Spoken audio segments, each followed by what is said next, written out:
नमस्कार मित्रों, डॉक्टर पांडे की स्वास्थ्य पाठशाला में आप लोगों का स्वागत है।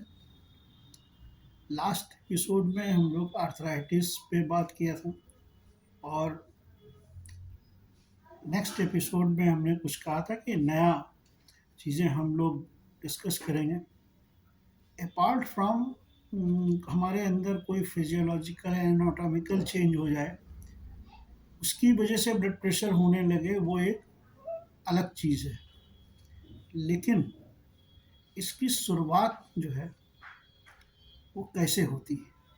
तो ईश्वर ने हमारी बॉडी को हमारे शरीर को बड़े ही व्यवस्थित रूप से बनाया है। जब तक इसके ऊपर बहुत ज़रूरत से ज़्यादा आप लगातार प्रेशर नहीं डालेंगे, बहुत ज़्यादा इसके साथ जाती नहीं करेंगे, तब तक ये अपने आप को करेक्ट करता रहेगा। कुछ चीज़ें हैं जो सिम्टोमेटिक होती हैं, सिम्टम से पता चल जाती हैं। कुछ चीज़ें होती हैं अस्कल्टेशन से पता चलती हैं।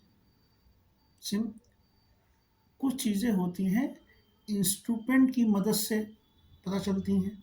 कुछ चीज़ें होती हैं जो ब्लड टेस्ट या डिफरेंट तरह के बायोकेमिकल पैथोलॉजिकल टेस्ट होते हैं, उनसे पता चलती हैं। लेकिन कुछ चीज़ें जो सिम्टोमेटिक होती हैं, उसमें ये बहुत जानना ज़रूरी है कि ब्लड प्रेशर कैसे आपको अंदाज़ा हो कि आपको ब्लड प्रेशर हो रहा है। नॉर्मली आपको 240 भी ब्लड प्रेशर है, तब भी आप नॉर्मल काम कर रहे हैं, और जब आपसे कोई पूछता है तो आप कहते हैं मुझे तो नहीं है। लेकिन जब आप उसका मेज़रमेंट करवाते हैं, तब पता चलता है 240, 45 ऐसे चल रहा है। तो आप कहते हैं मेरा तो सब नॉर्मल है। लेकिन ये कैसे हो सकता है? आपकी मशीन गड़बड़ है। वो मशीन नहीं गड़बड़ है, हमारा शरीर जिस लिमिट तक उसको कोप अप कर पाता है, उसका मैकेनिज़्म जो है उसको बर्दाश्त कर पाता है। जैसे आप कहते हैं ना, अब बर्दाश्त की सीमा से बाहर हो गया, अब मार खप पड़ जाएगी, आप कुछ कह देंगे। ऐसे ही शरीर में होता है, एक सीमा तक वो बर्दाश्त करता है और उसके बाद जो है वो विद्रोह कर देता है। तो विद्रोह की स्थिति ब्लड प्रेशर के संबंध में आपकी बहुत घातक होती है। उसमें आपकी ब्रेन हैमरेज हो सकता है, आँख जा सकती है, किडनी फेल्योर हो सकता है, आपको स्ट्रोक हो सकता है। इस तरह की कई सारी चीज़ें हो सकती हैं। चक्कर आ सकता है, आप गिर सकते हैं। और आखिर में बहुत सारी चीज़ों में किसी न किसी बीमारी में वो प्रेसिपिटेट हो सकता है। इसके मुख्य कारण जो शुरुआती हैं, वो ये हैं कि ह जैसे मैं मानूँ हर व्यक्ति किस लिए काम करता है? प्राइमरीली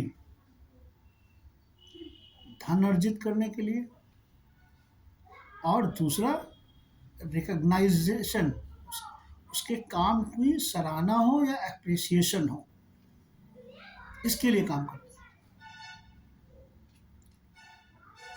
बहुत सारे लोगों के आपने देखा होगा, बड़े अफ़सर होते हैं, उनके चारों तरफ चापलूस होते हैं, उनको कहा जाता है चम्मच या चमचा। वो वही बोलते हैं जो वो कहते हैं। वो कहते हैं रात है तो कहते हैं हाँ रात है, वो कहते हैं दिन है तो दिन है। लेकिन समझदार आदमी इस बात को समझता है कि ये मेरी केवल तारीफ कर रहा, वास्तव में ऐसा नहीं है। ये केवल मेरी एप्रिसिएशन पाना चाहता है कि भाई तुम बहुत अच्छे हो, इसलिए ऐसा कर रहा है।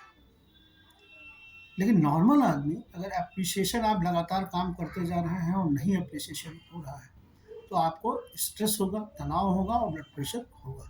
फिर आप तरह तरह की, कई लोग नशा करने लगते हैं, कई लोग उल्टा सीधा खाना खाने लगते हैं, गलत आदत में पड़ जाते हैं।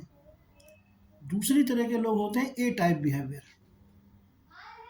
जो ए टाइप बिहेवियर के लोग होते हैं, वो कहीं पर भी जाएंगे, आपके सिस्टम को वो खुद बदलने की कोशिश करेंगे। आपको बताएंगे आप ये गलत कर रहे हो, ऐसे नहीं, ऐसा होना चाहिए। और मतलब किसी के भी मामले में टांग अड़ाना बगैर इनविटेशन।